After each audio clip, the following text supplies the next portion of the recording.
wajib tidak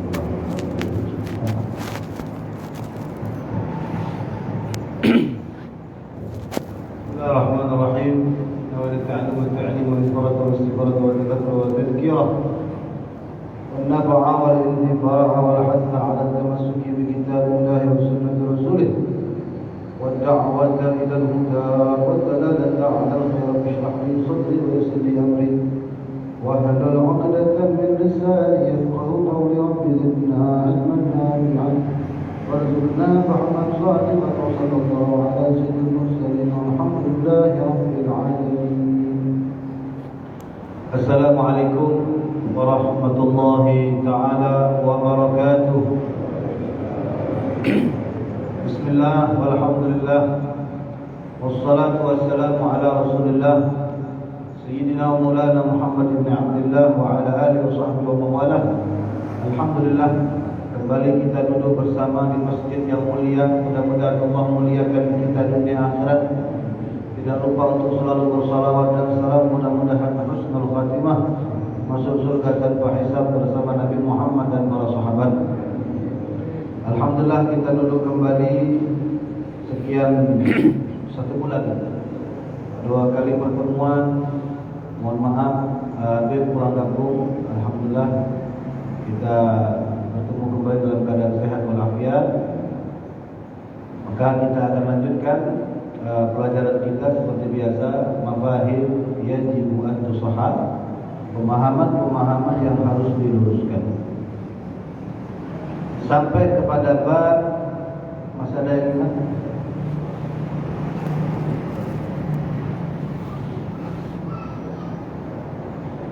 Tawassul di kuburan Nabi dengan petunjuk Sayyidah Aisyah. Sudah belum? Sudah. Itu terakhir ya. Alhamdulillah, meyakinkan lagi. At-tawassulu bi qabrin Nabi sallallahu alaihi wasallam fi khilafati Umar radhiyallahu anhu. Masih mengenai bab tawassul. Tawassul kepada Nabi, tawassul kepada peninggalan Nabi, tawassul kepada orang-orang yang dekat dengan Nabi. Sekarang judulnya tawassul di kuburan Nabi di zaman Sayyiduna Umar bin Khattab. Kalau kemarin yang terakhir tawassul di kuburan Nabi atas petunjuk Siti Aisyah. Artinya tidak mungkin salah. Siti Aisyah istri Nabi orang alimah, ya, syaikhah, ustazah yang sangat luar biasa. Nah, mungkin kita menyalahkan istri Nabi, siapa kita? Ijtihadnya beliau atas petunjuk Rasul sallallahu alaihi wasallam. Maka berikut tawassul di kuburan Nabi di zaman Presiden Umar bin Khattab. Ya, di zaman Sayyidina Umar bin Khattab. وقال حافظ أبو بكر البيهقي أخبرنا أبو نصر بن قتادة وأبو بكر الفارسي قال حدثنا أبو عمرو بن مطر حدثنا إبراهيم بن علي الدهري حدثنا يحيى بن يحيى حدثنا أبو معاوية عن الأعمش عن أبي صالح عن مالك قال أصاب الناس قحط في zaman Umar bin Khattab. Jadi yang meriwayatkan hadis ini luar biasa. Para ulama, para sahabat, para aulia. Dikatakan asaban nas, para sahabat di zaman Sayyidina Umar bin Khattab terkena paceklik, musim panas kemarau berkepanjangan. Lama tidak turun hujan, binatang mati dan kurus, tumbuhan tidak berbuah. Penyakit di mana-mana, qahat, lebih daripada virus qahat. Ya, susah, air susah, segala susah. Khususnya air ini kebutuhan hidup yang sangat luar biasa. Di zaman Sayyidina Umar terjadi paceklik kemarau panjang. Faja'a rajulun ila qabrin Nabi SAW. Datang seorang sahabat kepada kuburan Nabi Muhammad. Lihat, sahabat itu datangnya kepada Nabi. Lubit di zaman Nabi datang sama Nabi. Ketika Nabi wafat masih datang kepada Nabi, walaupun lewat kuburan Nabi. Artinya Nabi itu tempat mengadu mereka, untuk menyampaikan aduan mereka kepada itu yang tepat, itu yang benar. Nggak bisa kita langsung, walaupun bisa. Kenapa nggak bisa? Karena kita ini kotor, banyak dosa, banyak lalainya, banyak maksiatnya. Tapi kalau kita sudah membawa Rasul Sallallahu Alaihi Wasallam, Allah memandang yang kita bawa ini kekasihnya. Jadi tidak ada rasa meninggalkan Nabi. Nabi sudah wafat, kuburannya. Kenapa? Karena orang Islam, Ahlus Sunnah wal Jamaah sekali lagi meyakini orang yang sudah meninggal itu belum meninggal, hanya pindah tempat. Orang kafir aja masih dengar, orang munafik aja masih tahu, apalagi para ulama, para syuhada, apalagi Nabi Muhammad. Nabi Muhammad tahu kita malam ini majelis. Nabi Muhammad jawab salawat kita walaupun kita di balik papan. Secara sunnatullah Nabi wafat, tapi secara hakikat batiniyah Nabi belum. Nabi tahu apa yang kita lakukan. Dan Nabi masih memberikan syafaat pertolongannya sebelum hidup, di masa hidup, setelah hidup. Kehebatan Nabi Muhammad luar biasa. Maka hadirin, datang seorang ziarah kepada kuburan Nabi Muhammad. Faqala, maka dia berkata, seakan-akan Nabi itu di hadapannya. Makanya kita kalau mudah-mudahan sampai ke Madinah semua, yang sudah sampai lagi, yang belum sampai lagi, ya, bisa haji, bisa umrah, amin. Bingung teleponnya, telepon Nabi. Sampai di depan makam Nabi, kalau kita sampai ziarah, kita jangan seperti orang kebingungan. Jangankan di dalam masjid, di luar masjid kita melihat Qubbatul Khadra yang di bawahnya ada makam Rasulullah. Yakinlah, hati itu harus yakin Nabi itu di depan kita. Mau sejuta orang dalam masjid itu, Nabi tahu, kenal satu-satu. Nama pian, bin siapa, binti siapa, Nabi tahu. Nah ini solusi juga. Kalau memang kita nggak bisa memaksakan untuk ziarah di makam Nabi, banyaknya askar syirik, bid'ah syirik, angkat tangan nggak boleh, berhenti nggak boleh. Apa solusinya? Di luar masjid. Kenapa? Karena Nabi itu kenal. Di balik papan dia tahu, apalagi di Madinah. Angkat tangan, baca maulid, baca sholawat, baca burdah, minta pertolongan, tawasul kepada Nabi. Di luar masjid Nabi. Nabi tahu. Maka dia berkata seakan-akan Nabi di hadapannya. Dan bahasanya tidak berubah. Ya Rasulullah. Bahasa tidak berubah. Istasqillah li ummatik fa innahum qad halaku. Ya Rasul, mintakanlah hujan kepada Allah untuk umatmu ini. Jangan umat lagi sekarat, umat lagi hancur, umat lagi sakit, umat lagi mengharap hujan, kelaparan. Mintakan hujan kepada Allah ya Rasul untuk umatmu. Selesai dia bertawassul, selesai dia berdoa, pulang. Fa'atahu Rasulullah SAW fil manam. Maka dia tidur, datang Nabi Muhammad. Hebat. Para sahabat itu cepat mimpi Rasulullah. Datang Nabi ke dalam mimpinya. Mudah-mudahan kita juga secepat itu. Bersihkan hati, perbanyak salawat, rajin majelis. Ya sunnah-sunnah dikerjakan, jangan ada dendam, jangan ada musuh. Insya Allah Nabi datang kepada kita. Ya yakin. Datang Nabi ke dalam mimpinya. Apa yang dikatakan Nabi? Faqala i'ti Umar fa aqri'hu bis salam wa akhbirhum annahum muslimun. Kata Rasul, wahai sahabatku, besok datanglah kepada Umar. Jadi hadis ini banyak hikmahnya.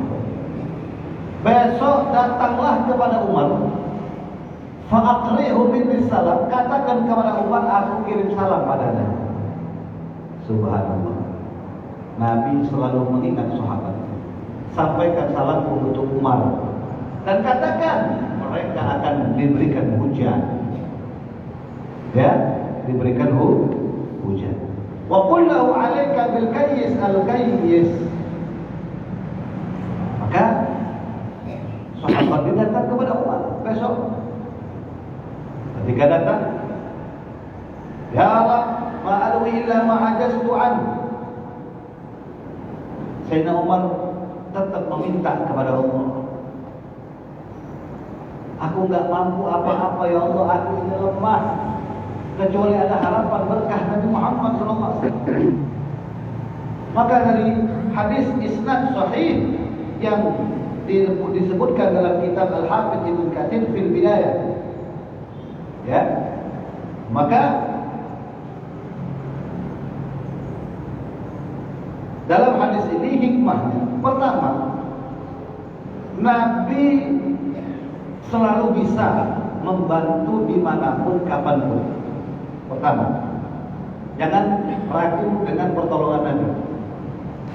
Yang kedua, Nabi mengajarkan kita agar menghormati pemimpin yang soleh, sahabat yang luar biasa. Ini hebatnya Nabi Muhammad, ya, memuliakan Sayyidina Umar bin Khattab. Kalau Nabi langsung bisa. Pesan Nabi sama orang tersebut datang kepada Umar.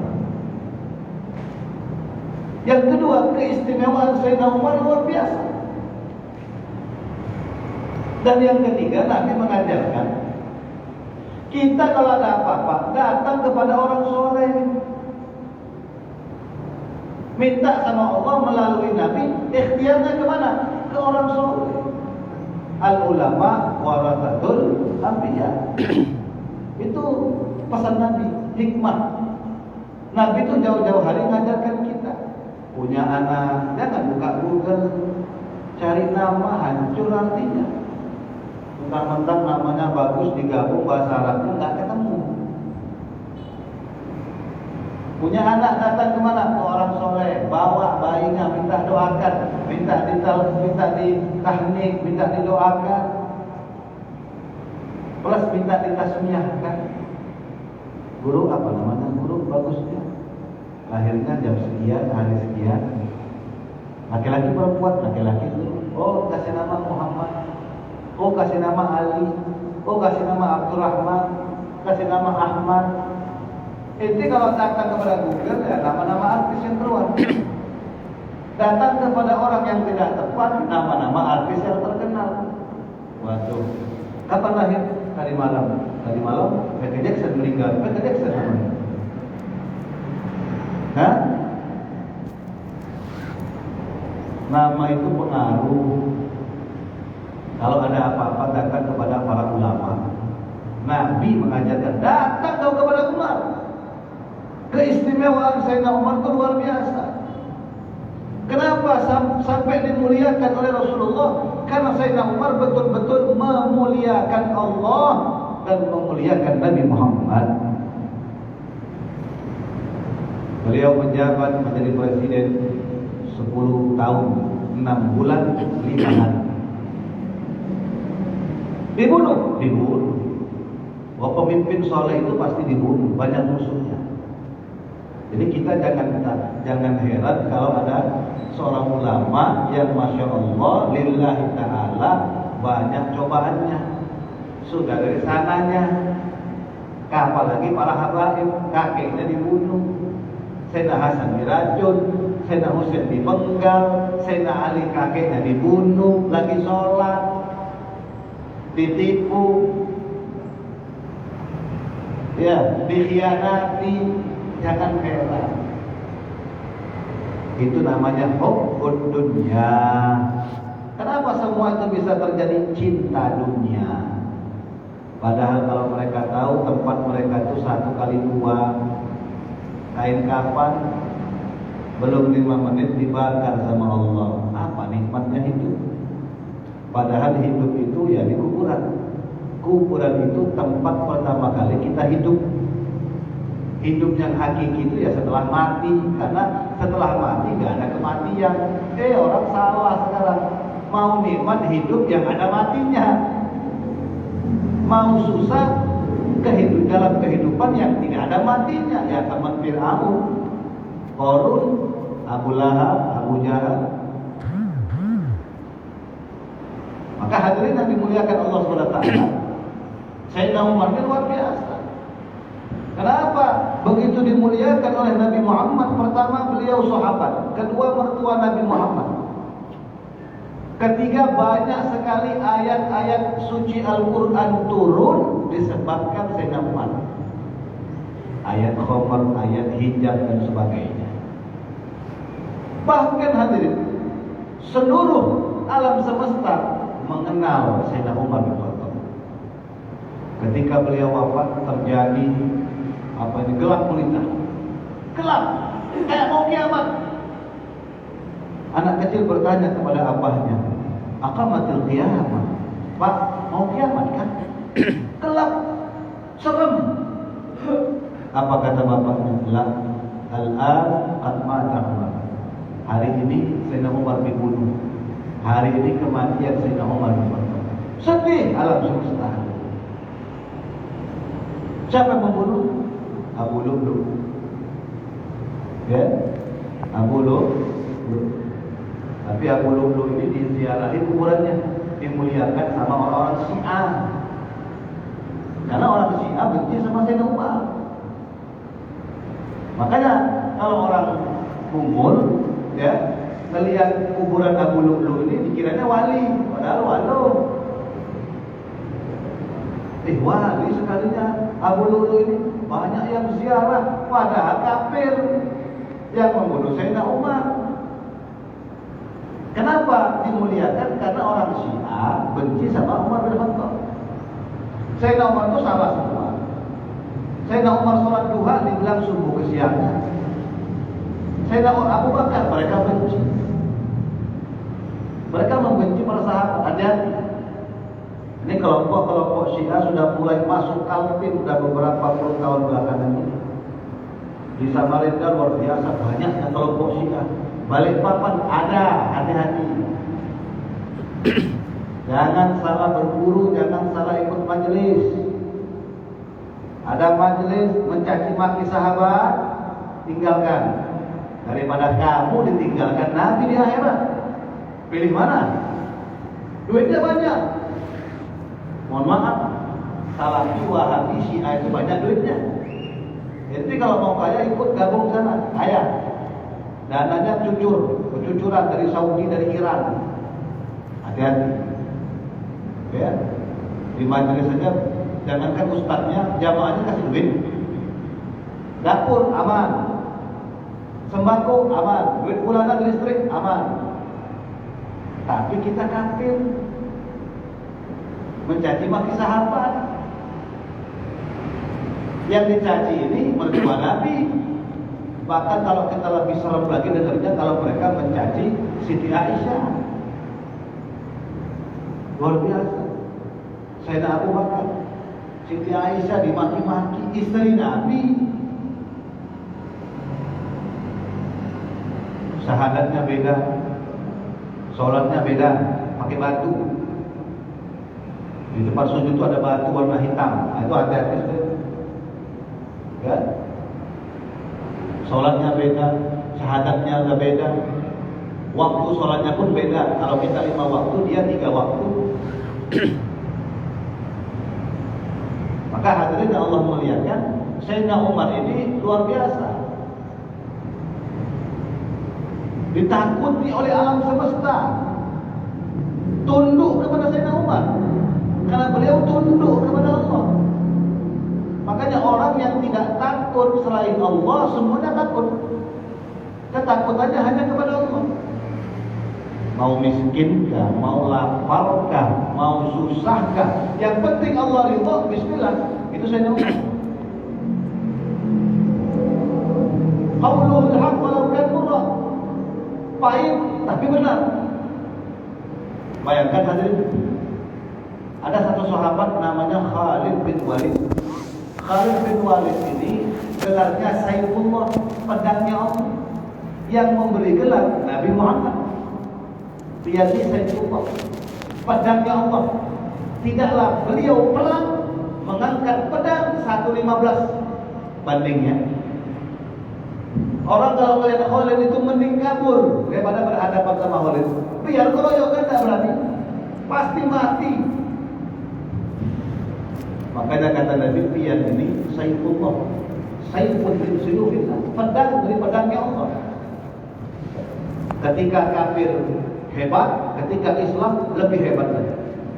Bayangkan, dia pernah membawa pasukan 3.000 lawan 30.000 menang. Khalid bin Walid ini menjadi buah bibir para sahabat. Pendekar, pemimpin perang, hobinya perang. Hobinya perang. Bahkan beliau berdoa minta mati lagi perang. Tapi Allah enggak kabulkan. Meninggalnya dalam keadaan diranjang, sakit. Tapi ketika dimandikan jenazahnya, mohon maaf, dari atas ke bawah ini tidak ada yang utuh lagi, luka semua. Badannya ini tidak ada utuh lagi, luka semua. Jadi buah bibir sahabat. Perang beliau pimpin, perang beliau pimpin. Apa yang terjadi? Setelah Sayyidina Umar menjadi presiden, diganti sama Sayyidina Umar. Dan tegasnya Sayyidina Umar, Khalid kirim surat, kamu saya pecat. Kalau bahasa kasar begitu, kamu bukan lagi pemimpin perang.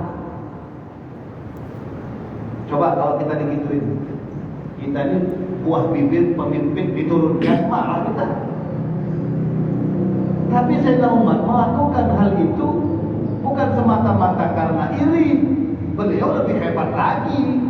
Beliau kalau perang jaga Nabi, nggak ada yang berani dekat. Ada Sayyidina Umar, ada Sayyidina Abu Bakar. Wah, hijrahnya dia sendirian. Sayyidina Umar itu hijrahnya sendiri. Yang mau anaknya yatim, istrinya janda, halangi hijrah. Nggak ada yang berani. Nah, ini Umar ini. Abu Jahal aja takut. Biar cap, biar jadi karyawan aja. Jangan jadi pemimpin lagi. Apa kata Khalid? Terima kasih banyak sudah menegurku. Ya. Kenapa? Karena Sayyidina Umar tidak mau Khalid ini terlalu dibanggakan, nanti kena penyakit hati. Hebat. Itu pemimpin namanya. Pemimpin itu ngurus dunia akhirat, zahir batin. Nanti kamu kena penyakit riya. Hebat Sayyidina Umar. Ketegasannya itu luar biasa. Dan Khalid nunduk. Bayangkan hadirin, gempa bumi diam. Gempa bumi diam. Lagi gempa ini, besar gempanya nih. Dipecut tangan sama Sayyidina Umar, uskuni, diam. Fa'ilam ya'dil Umar, fawailun li Umar. Kalau Umar enggak adil, siapa yang adil? Celaka Umar. Artinya diamlah, berkah keadilan diam. Gempa bumi diam. Dipecut aja sama Sayyidina Umar. Hebat Sayyidina Umar. Beliau itu tegas, tapi penyayang. Itu buktinya penyayang. Beliau lagi main-main sama anak-anaknya, main kuda-kudaan. Masuk menterinya, Assalamualaikum, Waalaikumsalam. Lihat menterinya, presiden lagi main kuda-kudaan. Nggak pantas. Nggak pantas kamu main kuda-kudaan sama anak cucu. Kata Sayyidina Umar, kalau kamu gimana sama keluarga? Oh, kalau aku masuk rumah diam semua. Oh, bangga dia. Kalau aku masuk rumah, dengar suara saya, diam semua, takut sama saya. Anak saya takut, istri saya takut. Apa kata Umar? Tadi anak, kamu saya pecat. Dipecat langsung. Kenapa dipecat? Antara talfit bi ahlik wa kaifa bi ummah Muhammadin. Sama keluarga aja kamu nggak ada kasih sayang, apalagi sama umat Nabi. Mau jadi pemimpin begini, nggak bisa.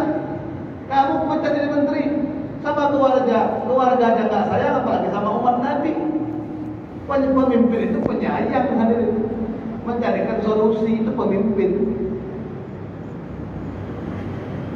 Nabi aja main kuda-kudaan sama Hasan Husin, nggak malu Nabi. Nabi mencium anak cucunya. Jadi kalau ada keluarga yang nggak pernah cium anak cucu istrinya, nggak penyayang. Tegas tapi rahim, lemah lembut. Ada waktunya lembut, ada waktunya sedang, ada waktunya tegas. Kalau lembut terus merempek namanya, dihina orang kita ini. Kalau nggak ada ketegasan, dihina orang kita ini. Kita bisa lihat sekarang akhir zaman, masalah toleransi dipermasalahkan, ya kan? Kan lucu, dan agama ini sudah lucu. Kita harus toleransi sama orang kafir, ngucapin selamat Natal. Kalau nggak ngucapin, nggak toleransi. Ini bukan toleransi agama namanya, ini namanya penodaan agama. Mereka nggak ngucapin Idul Fitri, Idul Adha, biasa aja kita. Ya, memang masing-masing, akidah itu masing-masing. Kalau bab bisnis, bab jualan, nggak boleh toleransi. Ya, nggak apa-apa, nggak masalah. Nabi beberapa kali bisnis sama orang Yahudi. Tapi bab akidah jangan dijual belikan. Ketegasan luar biasa Sayyidina Umar dalam memimpin, itu presiden. Habis subuh buka ada sembako tiap malam. Siapa yang kasih? Tak ada yang tahu. Beberapa kali menterinya dipecat karena menemukan rumah janda masak batu. Marah Sayyidina Umar. Apa yang akan kukatakan di hadapan Allah? Umar, ini ada janda anak 3 masak batu, nggak punya sembako. Bagaimana ke presiden? Mati aku, kata Sayyidina Umar. Jadi beliau pikun tiap malam. Kapan ketahuannya? Ketika beliau wafat.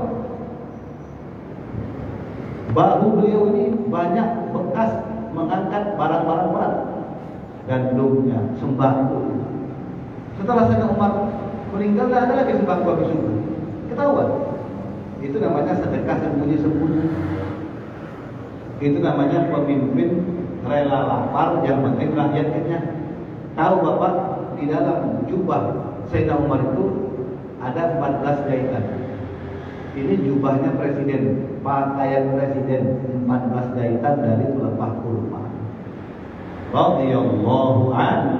Itulah presiden yang dididik oleh Nabi Muhammad. Beliau punya gubernur namanya Amr bin As, gubernur Mesir yang terkenal dengan Sungai Nil. Kirim surat gubernur kepada presiden, wahai Amirul Mukminin, karena beliau pertama kali yang dipanggil Amirul Mukminin. Sungai Nil kering, tidak ada air. Rakyat Mesir susah, paceklik, sungai kering. Bisa ada air dengan tumbal, dan tumbalnya perawan. Ya kan?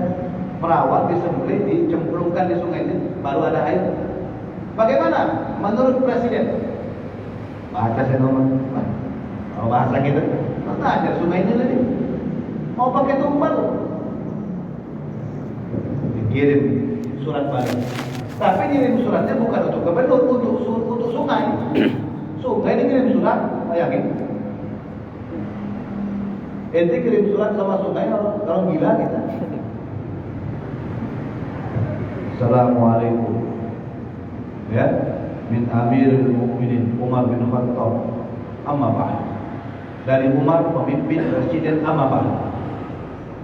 Ya Nil, wahai Nil, in kunta min qablika yajri fatajri, wa in kana Allahu al-wahid al-qahhar yujri fatajri, fala yajri fatajri. Nil, bahasa kita tadi artinya nih. Nanti kata Sayyidina Umar, sampaikan kepada gubernur, ini surat, kalau sampai lempar ke sungai. Suruh dia baca. Wah, berat dari presiden. Berat. Apa bacanya? Nil. Kalau kamu nggak ada yang menciptakan, memang dari dulu sudah ada dan jalan sendiri. Kalau kamu nggak mau jalan, terserah, nggak apa-apa. Kalau memang kamu tidak ada yang menciptakan. Tapi kalau Allah yang menciptakanmu, jalan sekarang. Begitu kan? Pendek aja suratnya. Dilempar, langsung sungai itu jalan. Takut dengan sungai itu. Sungai itu takut, Pak. Nggak pakai melawan lagi dah. Surat aja. Kalau kamu ada yang menciptakan, jalan. Hebat, Saroma. Takut. Setan lewat Gunung Guntur, ketemu Umar bin Khattab, muter lewat landasan. Daripada papasan, mati awet. Ya, hebat Sayyidina Umar. Kenapa? Karena hatinya takut kepada Allah, takut menyedihkan Nabi Muhammad. Semuanya takut. Dulu nggak ada HP, Pak, nggak ada internet. Ketika peperangan, musuh menyerang dari segala arah, Sayyidina Umar lagi khutbah Jumat, tiba-tiba khutbahnya melenceng. Ya Sariyah al-Jabal, ya Sariyah al-Jabal. Lagi khutbah tapi nggak nyambung. Artinya, wahai yang lagi perang naik gunung, wahai yang lagi perang naik gunung. Yang lagi perang di Paris sana, beliau di Madinah. Tapi suaranya sampai ke Paris. Suara Sayyidina Umar sampai ke Paris. Maka ketika sahabat di Paris sana mendengar suara Umar untuk memerintahkan naik gunung, sahabat. Ada internet, ada WhatsApp, pakai suara aja sampai ke sana. Makanya beliau itu begitu dimuliakan oleh Allah, begitu dimuliakan oleh Nabi Muhammad SAW.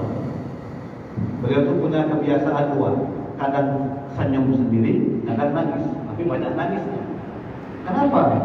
Biar ini kadang ketawa, kadang nangis. Dulu ini teringat masa lalu. Dulu bikin patung, bikin Tuhan itu dari kue, dari gandum. Bikinlah kue bentuknya Tuhan, ya kan? Pas lapar ulun makan gitu. Jadi kalau ingat itu ketawa, Tuhan dimakan. Ya, bikin patung Latawan Musa itu dari kue, lapar makan.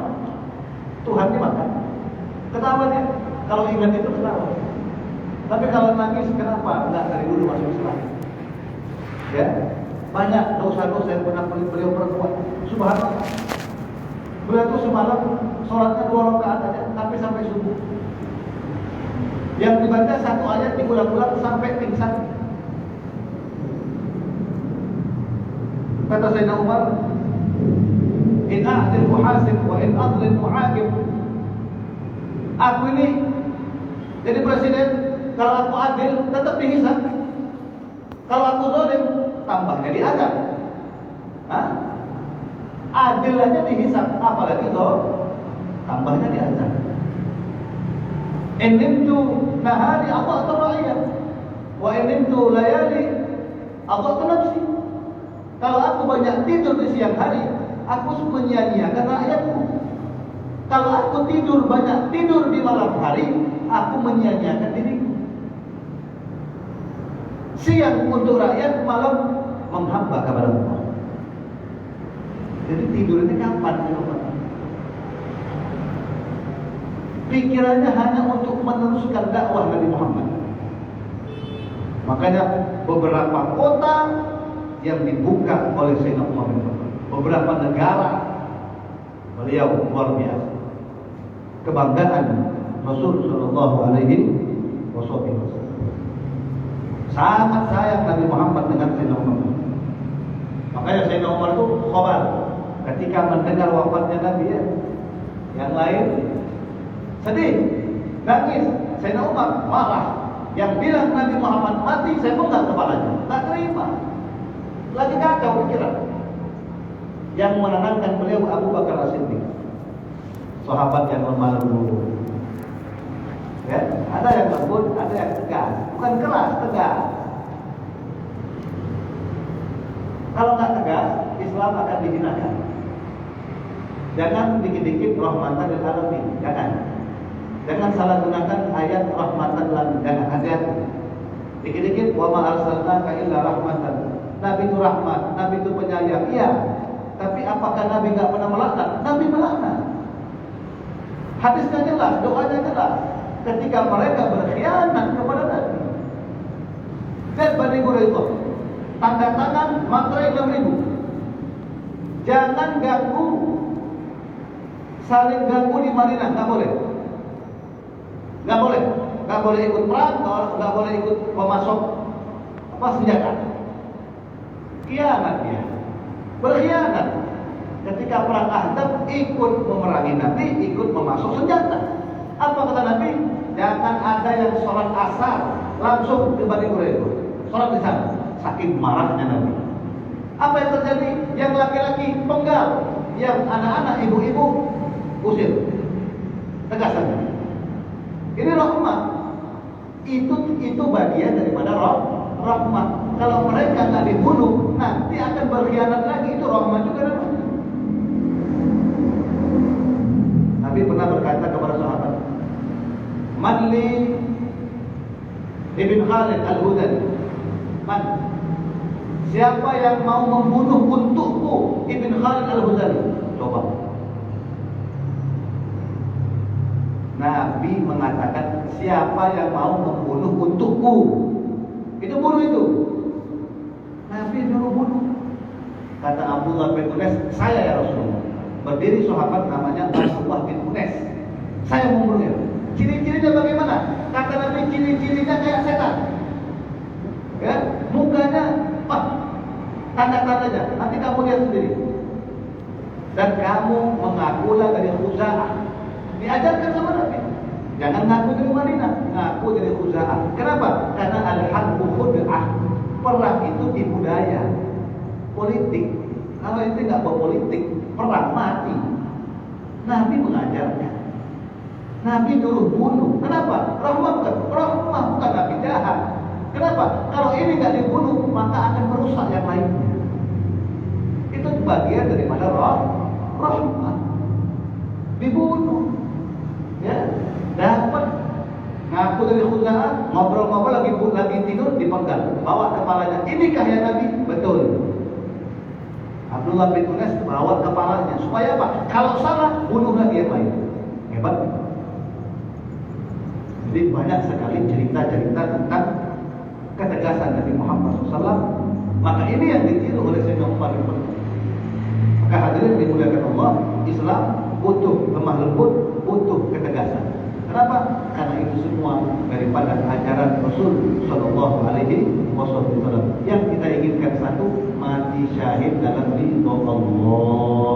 Dimanapun kita meninggal dalam keadaan husnul khatimah. Mudah-mudahan apa yang saya sampaikan barokah, bisa kita amalkan dan kita selalu bertawassul dengan para ulama, para aulia, khususnya kepada Rasul Sallallahu Alaihi Wasallam. Rabbi fa'alna bi barakatihim wa hadina al-husna bi hurmatihim wa amitna bi barakatihim wa ma'afat